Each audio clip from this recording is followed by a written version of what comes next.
안녕하십니까 여러분. 자, 미래사회와 행복교육 이어서 계속 수업을 하도록 하겠습니다.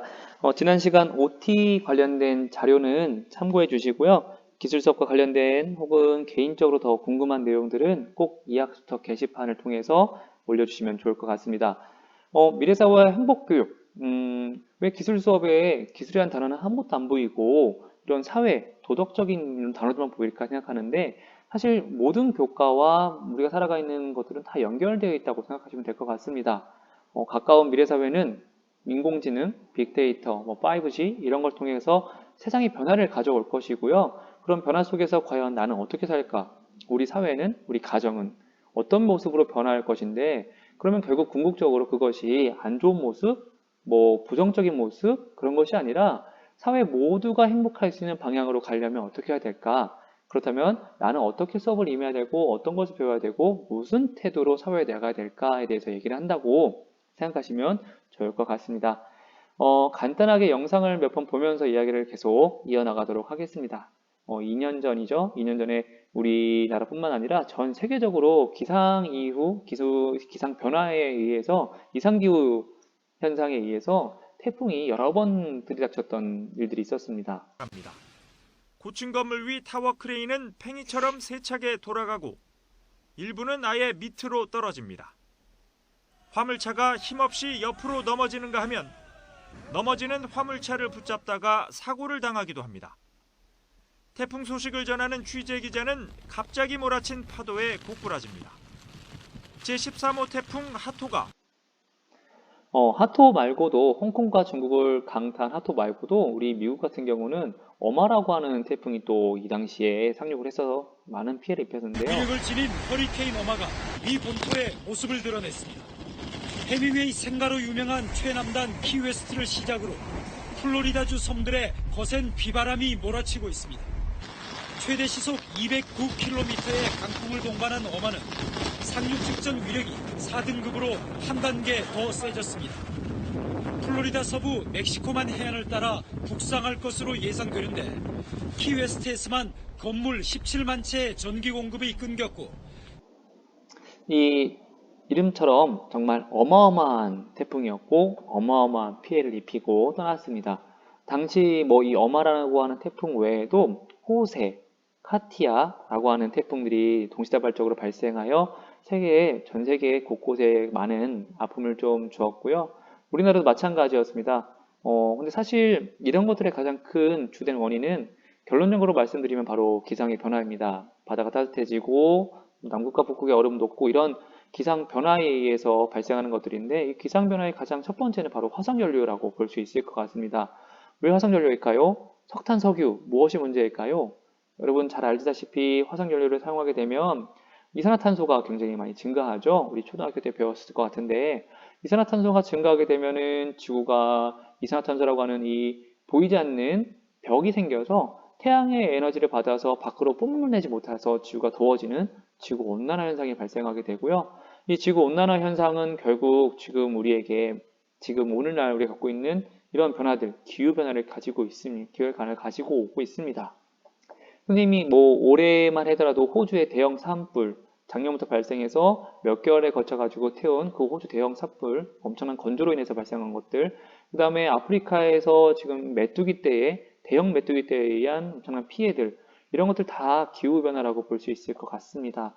우리나라도 마찬가지였습니다. 부산 동광동에서는 주택 세 채가 비에 무너졌습니다. 곳곳에서 벌어진 갑작스러운 붕괴에 주민들은 긴급 대피했고 추가 붕괴 우려는 여전히 남아있습니다. 것이 우르르 무너지는 소리가 나왔어요. 그래 우닥닥 우리가 밖으로 튀어나왔거든요. 튀어나와서 보니까 전주가 밑으로 내려앉는 거예요. 시간당 최고 110mm에 이르는 비가 내리면서 도심은 한순간 물바다로 변했습니다. 부산 전역에 260mm가 넘는 비가 내렸고 특히 영도에 360mm가 집중됐습니다. 보시는 바와 같이 우리나라 부산도 뿐만 아니라 많은 지역에서 그렇겠지만 재작년 그해 여름은 정말 많은 비가 내렸었고요. 그런 비 피해가 좀 심각했었던 때였습니다. 뿐만 아니라 태풍 다나스로 인해서도 많은 피해가 있었는데요. 우리 한국에서 예보한 것처럼 태풍은 이렇게 진로를 지나가지만 선생님이 특별히 미국과 일본에서 예보했었던, 그러니까 미국 미국 본토에서 혹은 일본 본토에서 예보했었던 영상을 보게 되면 같은 태풍도 사실 조금 관점에 따라서 보는 차이가 있죠. 어떤 것은 한반도를 통과하고 어떤 것은 한반도를 이렇게 더 자세한 설명 생략하겠지만 중요한 것은 같은 현상도 어떻게 바라보느냐, 어떻게 해석하느냐에 따라서 이런 식으로 해석의 차이가 분명히 존재한다는 것을 알려주고 싶어서 선생님이 좀 넣어놨습니다. 자, 어찌됐든 간에 지금 우리가 살고 있는 시대는 작은 변화가 내가 쓰는 화석 연료 뭐 얼마 안 되는 것 같은데 이런 작은 변화가 큰 변화를 불러오는 세상인 것 같습니다. 뭐 인공지능도 마찬가지였고요. 사실 그 전에 컴퓨터라고 하는 것들도 보면은 그 마이크로소프트라고 하는 빌 게이츠 그 어마어마한 부자도 혹은 페이스북을 만든 주크버그라고 하는 그 사람들도 보면은 다 그냥 작은 창고 대학가에서 뭐 우리 몇몇 친구들을 위한 커뮤니티를 만들었을 뿐인데 지금 페이스북 보면은 엄청난 영향을 미치고 있죠. 그런 것처럼 작은 변화가 큰 변화를 불러오는 세상에 살고 있습니다. 변화의 속도와 범위, 그러니까 이런 큰 변화가 예전처럼 차근차근 하나둘씩 진행되는 게 아니라 지금은 그 변화의 속도가 매우 빠르게 진행되고 있습니다. 그리고 영향을 미치는 범위도 매우 넓고 그것도 매우 복잡해요. 우리가 이전에 경험했던 것과는 너무 다르다고 생각하시면 될 것 같습니다. 쉬운 예로 스마트폰, 2009년에 처음 등장했는데 지금 약 10년이 지났는데 스마트폰 이전과 이후의 세상은 너무나 다릅니다. 물론 여러분들은 스마트폰이 익숙한 시대에 태어나서 사실 잘 모르겠지만 스마트폰 이전의 시대의 어떤 모습을 본다면 예를 들면은 응답하라 시리즈 같은 영상을 본다면 정말 그래서 머나먼 과거의 이야기 같지만 불과 15년 전, 20년 전들의 이야기를 것을 알 수 있어요. 그러니까 지금 우리가 살고 있는 시대는 정말 그만큼 변화의 속도와 그다음에 그 범위, 복잡성이 매우 이전과 다른 세상입니다. 그래서 우리가 달라지지 않으면 지금 이 세상에서 어떻게 변화하고 있지? 이런 세상의 흐름에 따라가지 않으면 혹은 이 세상의 흐름을 이끌어가지 않으면 우리는 닳아져 없어질 수도 있습니다. 그러니까 이 말은 결국 내가 사라진다는 의미가 아니라 우리가 뒤처지고 이만큼 경쟁이 세상에서의 어떤 사회와 미국이 아니죠. 글로벌한 경쟁이 가속화되고 있기 때문에 우리가 그만큼 더 많은 노력을 해야 된다라는 말을 꼭 하고 싶습니다. 클라우스 슈밥이라고 하는 사람입니다. 2016년에 월드 이코노미 포럼, 세계 경제 포럼 회장을 맡았었던 사람인데요. 이 사람이 이 당시 세계 경제 포럼이 열릴 당시에 이런 말을 했었습니다. 4차 산업혁명에 대해 충분한 준비가 되어 있지 않다. 4차 산업혁명은 지진의 일처럼 우리를 덮치고 모든 시스템을 바꿔놓을 것이다.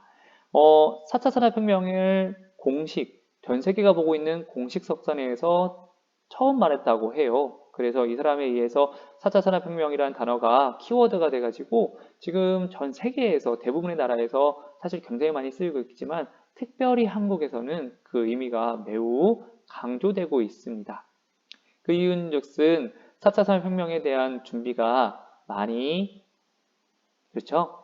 선생님 더 자세히 많이 좀 뒤쳐져 있는 상태이기 때문에 그렇습니다. 그래서 우리나라가 4차 산업혁명을 조금 더 다른 나라에 비해서 조금 더 앞서 나가자 하는 의미로 우리나라는 4차 산업혁명이라고 하는 단어를 많이 이렇게 잘 쓰면서 사회적인 분위기를 준비해야 된다. 우리가 치고 나가야 된다. 이런 식으로 좀 분위기를 만들어가고 있는 것 같고요. 정말 중요한 거예요. 여러분들 오늘 과제하고도 좀 연결되어 있는데 이 다보스 포럼에서 전망한 미래 기술의 티핑 포인트 시기입니다. 티핑 포인트라고 하는 것은 뭐냐면 이 기술에 의해서 이 기술이 나오면서부터 이전과 이후의 삶은 너무나 달라질 거야 인데요. 근데 이 기술이 딱 등장하고 바로 바뀌는 게 아니라 이 기술은 과거에서부터 개발이 되었는데 드디어 이 기술에 의해서 삶의 모습이 많이 바뀔 거야 라고 하는 시점이라고 생각하면 될 것 같아요. 2018년에 모든 사람을 위한 스토리지였습니다. 스토리지라고 하는 것은 저장 공간을 의미합니다. 자, 인터넷만 있으면 사실 우리가 클라우드라고 하는 보이지 않는 곳에 내 개인정보를 다 보관해서 다운로드 받아서 활용할 수 있는 시대가 되었죠. 쉽게 말하면 우리가 어디 수업 혹은 선생님께 발표할 때 재료를 유튜브나 이런 데 저장하는 거 USB에 저장하는 것이 아니라 메일로 보내서 다시 다운로드 받거나 아니면 내 네이버 클라우드에 보관한다든지 아이폰을 쓰는 사람들은 앱스토어가 아니라 아이클라우드에 보관한다든지 그런 방식으로 해가지고 보이지 않지만 가상의 공간에 내 데이터를 저장해 놓고 인터넷 접속만 된다면 그런 것들을 다운로드 받아서 활용할 수 있는 것을 말을 합니다. 근데 그것이 2018년에 딱 등장한 기술이냐? 그렇지는 않습니다. 이미 과거에서부터 쭉 개발되어 왔던 것들인데요. 그런 것들이 2018년을 기점으로 해서 이제 많은 사람들이 활용하게 되면서 삶의 모습들이 변화하고 있다는 것입니다. 쉬운 예로 예전에는 우리가 사진을 찍었을 때 핸드폰의 데이터 저장 공간이 적기 때문에 사진을 찍고 저장한 후에 나중에 컴퓨터라든지 그런 곳에 백업하는 그런 수고를 했었는데 선생님만 보더라도 지금은 사진을 찍은 다음에 아이클라우드나 뭐 네이버 클라우드 혹은 구글 포토 이런 스토리지 공간을 활용해 가지고 사진을 저장하고 있습니다. 그러니 선생님만 보더라도 그런 예전처럼 컴퓨터에 사진을 옮기는 불편함 그런 것이 없고요. 일상생활에서도 선생님이 우리 학교 말고 다른 학교에 다른 친구들을 만나러 강의를 하러 갔을 때도 보면은 과거에는 USB에 뭐 내용을 다 포함해서 들고 왔었는데 지금은 그렇지 않습니다. 가서 인터넷 접속만 되면 인터넷으로 강의할 자료를 다운로드 받아서 그 자리에서 바로 열어서 수업을 할 수 있는 좀 편리한 시대가 되었다고 볼 수 있겠죠. 이것이 바로 모든 사람을 위한 스토리지고 이런 것들이 바로 2018년이 되면서부터 굉장히 확산되어서 일상생활에서 이 기술이 불편함이 없고 거리낌이 없고 그냥 자연스럽게 받아진다라고 생각하시면 될 것 같습니다. 그것이 의미하는 것이 티핑 포인트입니다. 뭐 완벽하게 이전과 이후가 바뀌었어, 달라졌어 이게 아니라 우리 일상으로 자연스럽게 이런 기술들이 녹아나는 것들을 말은 합니다. 자, 2021년서부터는 로봇 서비스라고 하는 것, 2022년, 향후 2년 남았는데 사물 인터넷, 웨어러블 인터넷, 3D 프린팅과 생산. 밑에 보면은 이런 여러 가지 기술들이 나와 있습니다. 자, 방금 선생님이 스토리지 설명한 것처럼 여러분들도 여러분들이 생각했을 때 어떤 기술들, 이런 기술들이 삶을 이렇게 변화시키고 있어 라고 생각하는 것들에 대해서 조사하는 활동을 좀 하겠습니다. 그래서 노트에 여기에 있는 기술들 중에서 여러분들이 생각했을 때 이 기술 좀 궁금한데 알고 싶은데 하는 것들에 대해서 한두 개 정도만 키워드를 정해보세요. 사물 인터넷이다, 웨어러블 인터넷이다, 혹은 난 인공지능에 관심 있어, 인공지능이다. 이렇게 한두 개 정도의 키워드를 정해서 그 키워드를 구글이나 혹은 위키피디아 검색을 통해서 그 기술이 어떤 의미인지를 정리해보면 좋을 것 같습니다. 노트에 사물 인터넷, 흔히 말하면 인터넷 오브 띵스, 모든 것이 연결된다고 했는데 과연 모든 것이 어떻게 연결되지? 하는 내용에 대해서 한번 조사를 해볼게요. 사물 인터넷이 어떤 기술이고 어떤 정의이고 이것이 어떻게 지금 우리 삶을 바꾸고 있는지 나아가서 미래 사회의 모습은 어떻게 바꿀 것인지 이 네 가지에 대해서 정리를 하는 시간을 갖도록 하겠습니다. 노트에 대해서 오늘 꼭 선생님이 이 과제, 이 영상을 마치는 부분에 가면 다시 한번 얘기했지만 꼭 여기에 있는 기술들에 대해서 정리를 해주셨으면 좋겠습니다. 다 아는 것이 아니라 여기서 자신이 마음에 드는 키워드 한두 개만 정해가지고 꼭 정리를 해주시고요. 이 내용들은 선생님이 추후에 하나하나에 대해서 좀 더 자세히 설명하는 시간을 가지도록 하겠습니다. 사회의 변화는 사실 기술의 변화로 보면 될 것 같습니다. 지금 보면 파괴적인 기술과 역사적 산업혁명의 전개라고 했는데 이 파괴라고 하는 의미를 좀 부정적인 의미로 해석하지 마시고요. 기존의 삶의 모습을 아주 혁신적으로 바꿨다라고 생각하면 될 것 같아요. 그러니까 삶을 모습을 다 뜯어낸다. 아주 강력하게 표현한 거라고 생각하시면 될 것 같습니다. 하나하나에 대해서 설명을 하자면 다 한 차시 분량이기 때문에 간략하게만 설명하면 증기기관이라는 것이 등장해서 1차 산업혁명이 발생했고 전기와 내연기관이 등장하면서부터 2차 산업혁명, 그 다음에 컴퓨터 인터넷에서 3차 산업혁명, 지금 우리가 하고 있는 4차 산업혁명의 시대입니다. 이것은 인공지능, 로봇, 그 다음에 사물 인터넷, 가상현실, 증강현실, 그리고 3D 프린팅 이런 기술들의 기반이 되어가지고 사회의 모습, 삶의 모습, 산업의 모습이 이전과 이후가 크게 달라지고 있다라고 생각하시면 될 것 같아요. 그래서 이 하나에 대해서는 곧 다른 차시를 통해서 자세히 말씀을 드릴 거고요.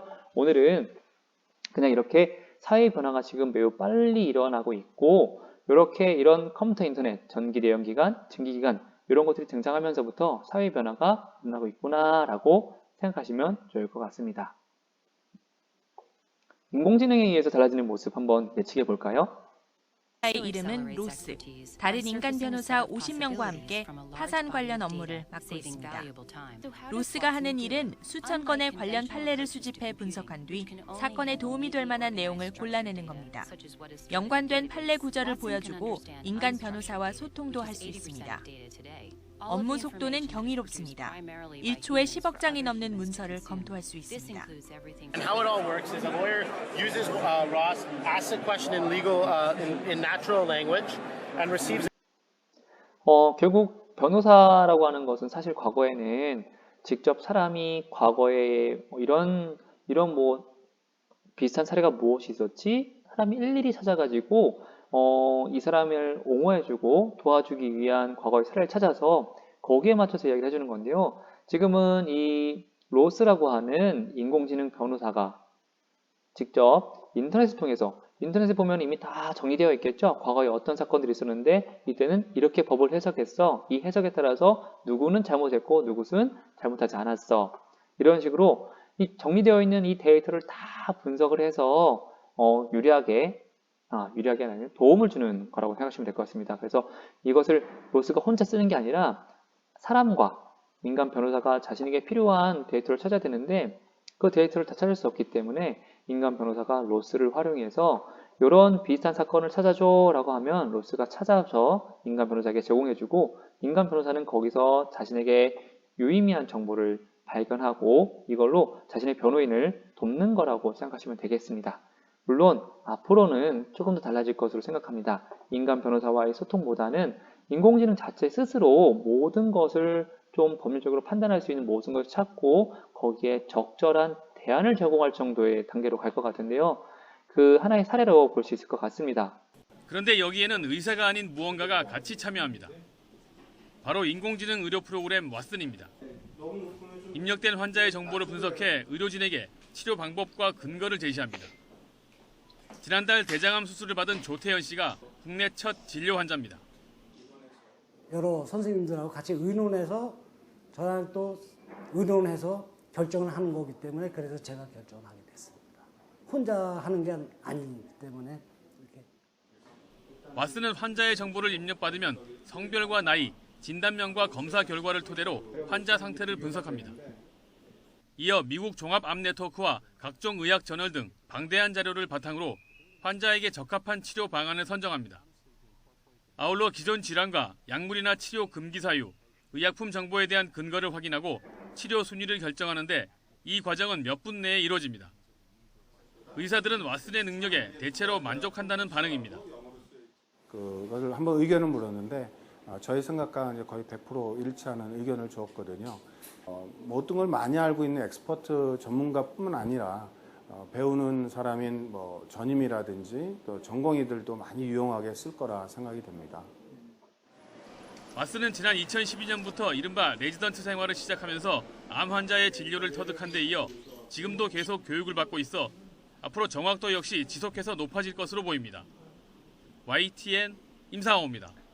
지금 이 왓슨이라고 하는 인공지능은 암을 진단하는 역할을 하고 있습니다. 보시면 알겠지만 2012년부터 지금까지 인류가 겪어온 암들, 사람들이 겪어온 암 증상, 그다음에 이어께 적합한 치료법들을 인터넷 데이터로 다 저장을 해놓은 것을 이 왓슨이라고 하는 인공지능이 분석하고 찾아내고 비교해서 그 환자에게 적합한 형태의 치료법을 제시한다고 생각하시면 될 것 같습니다. 이렇듯이 왓슨은 앞에 봤었던 이 로스처럼 인공지능에 기반해서 어떤 데이터를 분석해서 사람에게 도움을 준다라고 생각하시면 될 것 같은데요. 점점 이런 인공지능이 우리 삶의 모습은 많은 변화를 가져올 것 같습니다. 보다 자세한 내용들은 선생님이 다음 차시를 통해서 설명을 하도록 하겠습니다. 오늘은 간단하게 과연 이 미래, 다보스 포럼에서 전망한 이 미래 기술들이 우리 삶을 어떻게 변화시킬 것인지에 대해서 한번 정리해보는 시간을 가져도록 하겠습니다. 여러분들이 집에서 인터넷을 통해서 여기 있는 다양한 기술들 중에 유독 눈에 들어오는 기술, 눈에 들어오지 않으면 그냥 여러분 봤을 때 이런 기술 궁금한데 알고 싶어 하는 기술들 한두 가지만 정해서 그 기술들의 의미는 무엇이고 이 기술들이 어떻게 발전해 왔고 그 다음에 이 기술들이 앞으로 우리 삶을 어떻게 바꿀 것인지 그런 것들에 대해서 간략히 한 장 정도로만 내용을 정리하고 조사하셨으면 좋겠습니다. 뭐 내용 정리와 활동 관련해 가지고 선생님 별도로 양식을 이학스토에 한번 올려놓도록 하겠습니다. 그걸 보고 참고하시면 될 것 같고요. 그 다음에 추후에 이와 관련된 내용들에 대해서는 이학스토 게시판을 통해서 질문해 주시면 선생님이 그때그때마다 바로 답변을 해드리도록 하겠습니다. 우선 여기까지 참여해 주셔서 감사하고요. 꼭 과제를 오늘 꼭 해주셨으면 좋겠습니다. 이게 시간이 딜레이가 되면 이제 자꾸 안 버릇하기 때문에 앞으로 남은 선생님이 오늘 좀 일찍 20분 정도, 나머지 20분 정도는 여러분들이 과제를 수행할 수 있는 시간이 되었으면 좋겠어요. 그래서 과제하면서 궁금한 내용들은 꼭 이학스토 게시판에 올려주시면 감사하겠습니다. 자, 다음 시간에 봅시다, 여러분.